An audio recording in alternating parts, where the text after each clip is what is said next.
हम निश्चिंत बैच की 5वें दिवस में आपका हार्दिक अभिनंदन करते हैं और जितना भी जैसा भी जो भी प्यार आपसे मिला उसको सिरोधार्य करके आगे हम अपनी योजनाओं को बढ़ाते हैं। हम इससे न हताश हैं, न निराश हैं, न खुश हैं। सहज संभाव की भावना से काम कर रहे हैं।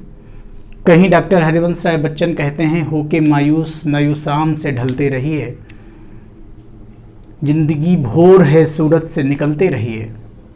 ये आईना अपनी स्याह पीठ छिपाता है, आईना हमारे सब दाग दिखाता है। आईना तो कोई कुछ भी कहे, कितनी भी बुराइयां कहे, लिख करे, लेकिन अपने आत्मविश्वास के साथ हमें काम करते रहना है। इन्हीं दो शब्दों के साथ आज हम पोटेंशियल एनर्जी के कॉन्सेप्ट को पढ़ेंगे। स्थितिज ऊर्जा और स्थितिज ऊर्जा जिन्हें आप कहते हैं इंग्लिश में पोटेंशियल एनर्जी, स्थितिज ऊर्जा। पोटेंशियल एनर्जी में यूँ समझ लीजिए कि जब हम दो आवेशों को या एक आवेश को किसी दूसरे आवेश के पास लाकर या कई आवेशों को उस समुदाय में लाकर के जब एक निकाय निर्मित करते हैं तो जो एनर्जी वेस्ट होती है या फिर जो एनर्जी रिलीज होती है वही स्थितिज ऊर्जा के रूप में उस सिस्टम में हमें प्राप्त होती है। जैसे मान लीजिए ये फ्रेश है, इस बोर्ड में कहीं पर कोई भी फील्ड नहीं है और हम कहीं से स्मॉल क्यू चार्ज लाए हैं, क्योंकि स्मॉल क्यू चार्ज को लाने में फ़िलहाल कोई वर्क नहीं करना पड़ा है, क्योंकि यहाँ कोई फील्ड पहले से नहीं था, न प्लस था न माइनस था। तो हम एक प्लस चार्ज को उठा के यहाँ लाते हैं इस तरह से। मान लो ये Q1 है। अब इस प्लस चार्ज ने अपने चारों तरफ फील्ड बना रखा है, अपने चारों तरफ फील्ड बना रखा है और उस फील्ड के भीतर यदि किसी भी प्रकार के चार्ज को हम लाएंगे तो या तो एनर्जी रिलीज होगी और या तो हमें एनर्जी वेस्ट करनी पड़ेगी। जैसे हम इसके प्रभाव क्षेत्र में अगर प्लस को लाएंगे तो चूंकि प्रतिकर्षण का प्रभाव है इसलिए वो दूर जाएगा, माइनस को लाएंगे तो वो आकर्षित होकर के पास में आ जाएगा। तो कुल मिलाकर के आवेशों को परस्पर समीप लाकर निकाय की रचना करने में जो भी कार्य करना पड़ता है उसे हम स्थितिज ऊर्जा कहते हैं। और जैसे एक बहुत कॉमन एग्जाम्पल चलता रहता है इस तरह से, मान लीजिए ये A है, ये B है और ये C है। ट्राइंगल के इस पॉइंट पर Q1 चार्ज रखा हुआ है, इस पॉइंट पर माइनस Q2 चार्ज रखा हुआ है और इस पॉइंट पर Q3 चार्ज रखा हुआ है। ये साइड स्मॉल a है, ये साइड स्मॉल b है और ये साइड स्मॉल c है। ठीक है, तो इस पूरे निकाय की जो स्थितिज ऊर्जा होगी, the potential energy of the system, the potential energy of the system U बराबर 1/4 पाई एप्सिलॉन 0, ये Q1, ये माइनस का Q2 है। चूँकि एनर्जी भी स्केलर है इसलिए इस माइनस को हम लेंगे, तो इसको हम बोलेंगे Q1 इंटू माइनस Q3 बटा C plus 1/4 pi epsilon 0 Q1 into Q3 बटा B plus 1/4 pi epsilon 0 minus Q2 into Q3 बटा A। ये है पूरे निकाय की पोटेंशियल एनर्जी। यानी आप समझ रहे हैं कि पोटेंशियल एनर्जी का एक यूनिक फार्मूला है 1/4πε0 Q/R, Q1 Q2 upon R। तो Q1 और Q2 जैसे होंगे, जिस परिमाण के साथ होंगे प्लस या माइनस वो लेंगे, और बटा बीच की दूरी जो उनके बीच की होगी वो लेंगे, और ये काम पूरे सिस्टम के साथ में करना है। ठीक है, ये है पोटेंशियल एनर्जी। अब इसी को हम आगे एक्सपेंड कर सकते हैं।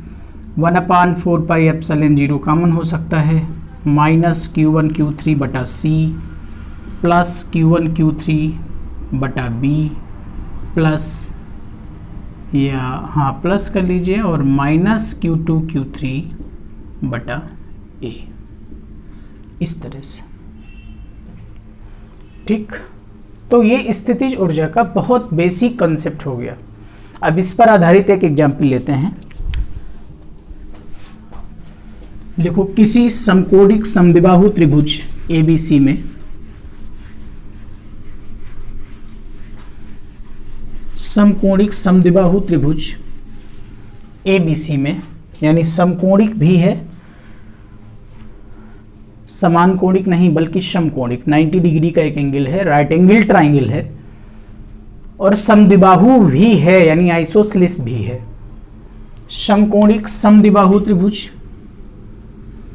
में चित्रानुसार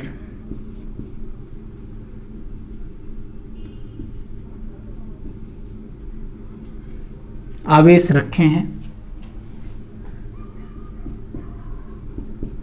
यदि बिंदु B पर यदि निकाय की कुल स्थितिज ऊर्जा शून्य है, यदि निकाय की कुल स्थितिज ऊर्जा शून्य है, तो स्मॉल q का मान ज्ञात कीजिए। आप सामने देखिए त्रिभुज ABC, और इस पूरे त्रिभुज ABC की जो टोटल पोटेंशियल एनर्जी है इस सिस्टम की वो 0 है। तो उस स्थिति में हमें बताना है कि इस स्मॉल q की वैल्यू क्या होगी in terms of capital Q। Small q का मान कैपिटल Q के पदों में ज्ञात कीजिए। और ये जो त्रिभुज है ये समकोणिक समद्विबाहु त्रिभुज है। इसका मतलब ये हो गया, ये साइड स्मॉल a है, ये साइड भी स्मॉल a होगी क्योंकि ये समकोणिक समद्विबाहु त्रिभुज है, और इसमें पाइथागोरस प्रमेय यूज की जा सकती है। तो ये साइड आ जाएगी हमारी a√2, कर्ण स्क्वायर बराबर आधार स्क्वायर प्लस लंब square, that will B AC square बराबर BC square plus AB square. ये वाली साइड हमने A कंसीडर कर ली है क्योंकि ये समद्विबाहु त्रिभुज है, इसलिए यह वाली साइड भी A होगी, और ये पाइथागोरस थ्योरम लगा करके ये a√2 होगी। निकाय की स्थितिज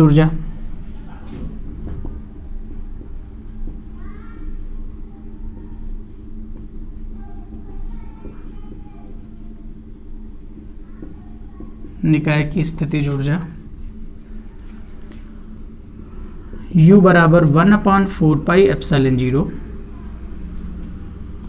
capital Q small q by A, 1/4πε0 small q capital Q by A plus 1/4πε0 small q square upon a√2। U बराबर Q/4πε0, A कॉमन दिख रहा होगा आपको, और अंदर बचेगा capital Q plus capital Q, और यहाँ बचेगा स्मॉल q बाई √2। बचेगा कि नहीं बचेगा? Q/4πε0, A कॉमन है तो इतना कॉमन हो गया, स्मॉल q/4πε0 ये भी कॉमन हो गया, स्मॉल q/4πε0 ये भी कॉमन हो गया, तो q/√2 बचा। चूंकि दिया है कैपिटल U बराबर 0, तो Q/4πε0 भी 0 हो जाएगा, इतना टर्म भी जीरो हो जाएगा और ये भी जीरो हो जाएगा, तो ये आएगा 2q plus q by root 2 बराबर 0। तो यहाँ से अगर हम इसको हल करेंगे तो ये वैल्यू आएगी, अगर हमें मान निकालना है स्मॉल q का, तो ये आ जाएगा स्मॉल q बाई रूट 2 बराबर 2q, और ये आ जाएगा माइनस का 2q, और ये आ जाएगा स्मॉल q बराबर माइनस 2q अंडर रूट 2, यानी स्मॉल q बराबर minus 2 under root 2 into q। इस तरह से आ जाएगा ये आंसर। समझ में आया कि नहीं आया? अगर इस पूरे सिस्टम की पोटेंशियल एनर्जी जीरो है तो इस स्मॉल q की वैल्यू कैपिटल Q का अंडर रूट 2 गुना होनी चाहिए, वो भी अपोजिट सिंबल के साथ होनी चाहिए। तो से क्लियर हो जाएगा कि इसका जो है पोटेंशियल एनर्जी पूरे सिस्टम की जीरो होने की स्थिति में इस स्मॉल q का मान कैपिटल Q का 2√2 टाइम्स इन अपोजिट सिंबल होगा। आई थिंक आपको ये समझ में आ गया होगा। एक क्वेश्चन और है बहुत अच्छा पोटेंशियल का, वो क्वेश्चन मैं देखता हूँ, किसी बच्चे ने हमसे पूछा था। आप सब लोगों को आगामी ऑनलाइन और ऑफलाइन बैच अगर ज्वाइन करना है, एनडीए का, एयरफोर्स का इंडिविजुअल बैच, एसएससी का इंडिविजुअल बैच, बैंक का इंडिविजुअल बैच, और 11th 12th का इंडिविजुअल बैच, 10th का इंडिविजुअल बैच, सारे बैचेज, किसी भी बैच को आपको ऑनलाइन या ऑफलाइन ज्वाइन करने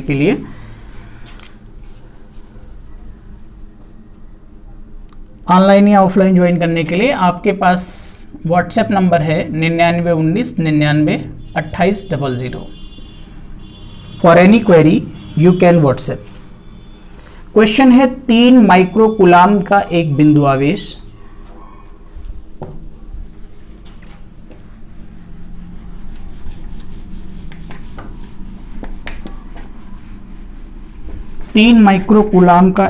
आवेश XY निर्देश तंत्र के मूल बिंदु पर स्थित है। XY निर्देश तंत्र के मूल बिंदु पर स्थित है। बिंदु A का कोऑर्डिनेट है 5a,0, बिंदु B -3a,4a के मध्य विभवांतर क्या होगा?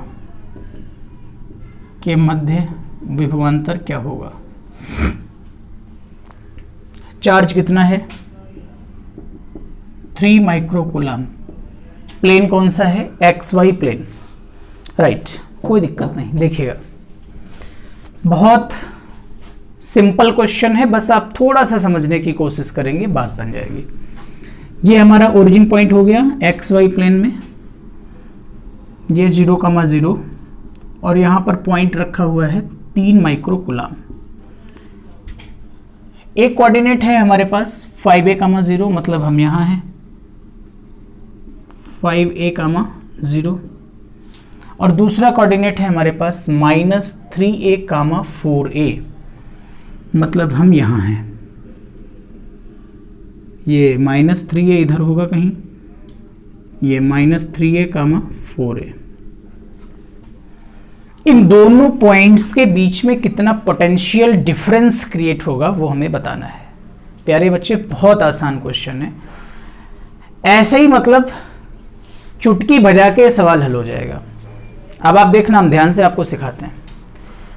यहां पर जो चार्ज यहां पोटेंशियल क्रिएट करेगा इस P1 पॉइंट पर, मान लो यहां का विभव आता है, या A पॉइंट मान लो, यहां का विभव आता है VA, और ये पॉइंट P मान लो, यहाँ का विभव आता है VB। तो पोटेंशियल डिफरेंस निकालने का मतलब यहाँ का पोटेंशियल माइनस यहाँ का पोटेंशियल। आ रहा है समझ में कि नहीं? अब ध्यान से देखना, मतलब फिजिक्स का मजा लीजिए। ये स्मॉल q चार्ज है, ये डिस्टेंस है। पोटेंशियल का फार्मूला होता है V = 1/4πε0 Q/r। Q कौन है? 3 माइक्रो कूलाम। R कौन है? 5a। यही तो डिस्टेंस है। आर कौन है, आर है यहाँ पर 5a, बोलो है कि नहीं। यही चार्ज यहां भी पोटेंशियल क्रिएट करेगा।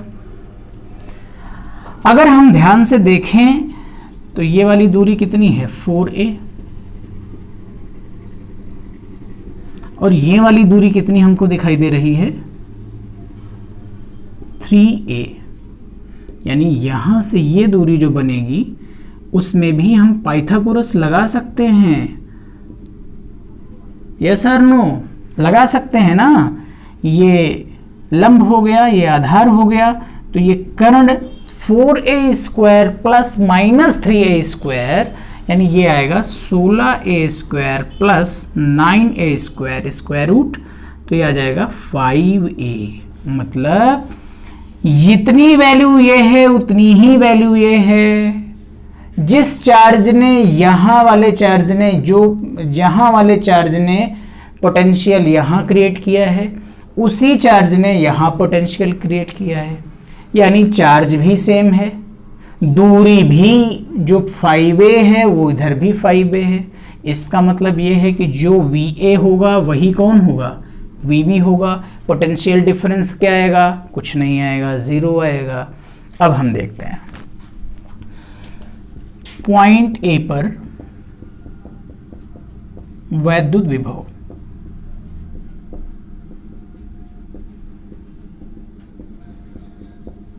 VA बराबर 1/4 पाई एप्सिलॉन 0 3 गुणा 10 की घात -6/5 है।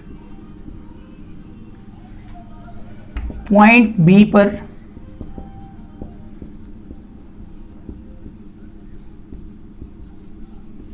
वैद्युत विभव VB बराबर 1/4 पाई एप्सिलॉन 0, सेम चार्ज है। इस पॉइंट से भी दूरी 5a आई है। दूरी का कंसेप्ट आई थिंक सबको समझ आ गया होगा, 4a square plus 3a square, ये भी 5a आएगा, यानी दोनों सेम है। तो पोटेंशियल डिफरेंस आएगा मेरे बच्चे VA minus VB, that will be equal to 0। बहुत आसान सा सवाल था, सवाल में कतई कुछ भी नहीं था। ठीक है, फुली एंड फाइनली सवाल हो गया है। ठीक, तो ये दोनों सवाल थे। आगे हम बढ़ते हैं अगले क्वेश्चन की तरफ। क्वेश्चन क्या है, एक्चुअली हम गॉसेस थ्योरम पढ़ेंगे और गॉसेस थ्योरम के 2 अच्छे सवाल पढ़ेंगे। गॉस की प्रमेय, गॉस की प्रमेय चैप्टर आज स्टार्ट होता है और कल अगला चैप्टर नहीं तो ये गॉस की प्रमेय से रिलेटेड न्यूमेरिकल जरूर खत्म कर दिए जाएंगे। गॉस की प्रमेय में जो महत्वपूर्ण क्वेश्चन पूछा जाता है 1 नंबर का, वो पूछा जाता है कि गॉस की प्रमेय का गणितीय रूप क्या है, mathematical form of Gauss's theorem. तो गॉस की प्रमेय का गणितीय रूप, अब कथन क्या है गॉस की प्रमेय का, किसी बंद पृष्ठ से गुजरने वाला कुल वैद्युत फ्लक्स उस पृष्ठ द्वारा घेरे गए आवेश का 1/ε0 गुना होता है। ठीक है, मतलब इस तरह से कोई पृष्ठ बंद है और उस पृष्ठ के भीतर ये स्मॉल q चार्ज अगर उपस्थित है तो ये कितना वैद्युत फ्लक्स निकालेगा। अब ये वैद्युत फ्लक्स की थ्योरी अगर पढ़ाई जाए तो फिर समय लगेगा, आप अपनी कॉपी में पढ़िए। वैद्युत फ्लक्स इससे जो निकलेगा दैट विल बी φe बराबर q/ε0। और अगर इसी को हम φe की थ्योरी को क्लियर करें तो ये होता है पूरा close integral vector E dot vector dA बराबर q/ε0। यही है हमारा गाउसेस थ्योरम का मैथमेटिकल फॉर्म। गाउसेस थ्योरम को यह भी समझ लीजिए कि अंदर कितने भी चार्ज अवेलेबल हो सकते हैं, जैसे Q1 है, यहीं Q2 है, यहीं -Q3 है, यहीं -Q4 है, यहीं Q5 है, इस तरह से। तब अगर हमें टोटल इसका फ्लक्स निकालना है तो इसका जो फ्लक्स टोटल निकलेगा वो निकलेगा फाई ई बराबर Q1 plus Q2 plus minus Q3 चिन्ह के साथ plus minus Q4 plus Q5 बटा एप्सिलॉन 0। यानी अगर हम इसको एक लाइन में लिखें तो हम ये भी लिख सकते हैं कि टोटल फ्लक्स होगा सिग्मा Q बटा एप्सिलॉन 0, और सिग्मा Q को जब हम ओपन करेंगे तो that will B Q1 plus Q2, जो भी वहाँ उपस्थित होंगे चार्जेस, सभी चार्जेस को जोड़ा जा सकता है। इससे एक निष्कर्ष निकलता है। क्या निकलता है? इससे निष्कर्ष निकलता है कि मान लीजिए हमने यहाँ पर ये जितनी बातें हैं सब आपके एग्जाम से रिलेटेड हैं और रिलेट करके ही वो पढ़ाई जा रही हैं। मान लीजिए यहाँ पर हमने एक डाइपोल रख दिया माइनस Q1 प्लस Q1, और एक चार्ज और रख दिया, एक डाइपोल और रख दिया माइनस Q2 प्लस Q2, और इस तरह से बहुत सारे डाइपोल अंदर रख दिए हैं। तो पूछा जाए कि बताओ इस बंद पृष्ठ से कुल कितना फ्लक्स गुजरेगा, how much flux will pass through this close interface. इस पूरे इंटरफेस से, क्लोज सरफेस से कितना फ्लक्स बाहर जाएगा। तो इस वाली थ्योरी को या इस वाली थ्योरी को हम फॉलो करेंगे। फाई ई बराबर हो जाएगा minus Q1 plus Q1 minus Q2 plus Q2 बटा एप्सिलॉन 0, और ये आंसर हमारा आ जाएगा फाई ई बराबर 0। इससे ये समझ में आ रहा है कि डाइपोल चाहे लाखों इसके अंदर रख दिए जाएं, लेकिन जो टोटल फ्लक्स होगा वो हमेशा 0 होगा अगर केवल डाइपोल ही रखे गए हैं तो। क्यों? क्योंकि एक डाइपोल के चार्ज की जो नेट वैल्यू होती है वो 0 होती है। माइनस चार्ज होता है, प्लस चार्ज होता है, लेकिन जो net value of charge of any dipole is always 0। किसी डाइपोल के नेट चार्ज की वैल्यू हमेशा 0 होती है। यह हम लोग पीछे भी पढ़े हैं। तो क्वेश्चन आता है कि बंद पृष्ठ के भीतर n वैद्युत द्विध्रुव उपस्थित हैं, तो उन n वैद्युत द्विध्रुवों के लिए वैद्युत फ्लक्स कितना होगा। बात समझ में आई? तो इस तरह से जो है ये छोटी सी बात हो गई। अब गॉस की प्रमेय को हम प्रूफ करेंगे। यही है गॉस की प्रमेय। किसी बंद पृष्ठ से गुजरने वाला कुल वैद्युत फ्लक्स उस पृष्ठ से संबद्ध आवेश का 1/ε0 गुना होता है। ठीक है, आगे देखेंगे। और हाँ, इसी से एक बात ये ध्यान रखिएगा, ये जो अभी आपने पढ़ा है फाई ई बराबर vector E dot vector D a integration में, ये बहुत महत्वपूर्ण है ना। कंप्लीट फ्लक्स ऐसे भी लिखा जाता है vector E dot total area vector A. Area vector और इलेक्ट्रिक फील्ड के वेक्टर के डॉट प्रोडक्ट को इलेक्ट्रिक फ्लक्स कहते हैं। यहाँ से भी क्वेश्चन आता है कि कहीं इलेक्ट्रिक फील्ड 24 I न्यूटन पर कूलाम से प्रदर्शित है और area I plus 2J metre square से प्रदर्शित है। इससे निकलने वाला कुल फ्लक्स कैलकुलेट करिए, तो वो फ्लक्स कैलकुलेट होगा फाई ई बराबर vector E dot vector A, और ई की वैल्यू है 24, ए की वैल्यू है 24 I dot I plus 2J, तो इसका आंसर आएगा 24। क्या? Volt meter. क्या आंसर आएगा? Volt meter. फ्लक्स की यूनिट्स भी जान लीजिए। फाई ई बराबर ई डॉट ए होता है, इसकी यूनिट होती है वोल्ट प्रति मीटर, इसकी होती है मीटर स्क्वायर। ये कैंसिल होगा और मेरे बच्चे फ्लक्स का मात्रक आ जाएगा वोल्ट मीटर। कई मात्रक निकाले जा सकते हैं, तो फिलहाल इसका मात्रक होगा वोल्ट मीटर। कुछ किताबों में वैद्युत फ्लक्स का मात्रक भी वेबर लिखा है, कुछ किताबें वैद्युत फ्लक्स का मात्रक वेबर ना लिखकर खाली चुंबकीय फ्लक्स का मात्रक वेबर लिखती हैं, तो ये हमारी और आपकी अंडरस्टैंडिंग का मामला है, आप इसको याद रखिए। ठीक है, गाउस थ्योरम की प्रूविंग कल होगी। एक बार आप वैद्युत फ्लक्स की परिभाषा ठीक से पढ़ लीजिएगा। ठीक है, आज की क्लास यहीं तक। क्लास अगर ठीक ठाक लग रही हो, अच्छी लग रही हो, तो प्लीज़ इसे शेयर कर दीजिएगा। थोड़ा लाइक वाइक कर देंगे तो हम भी लाइक करेंगे आपको। Thank you.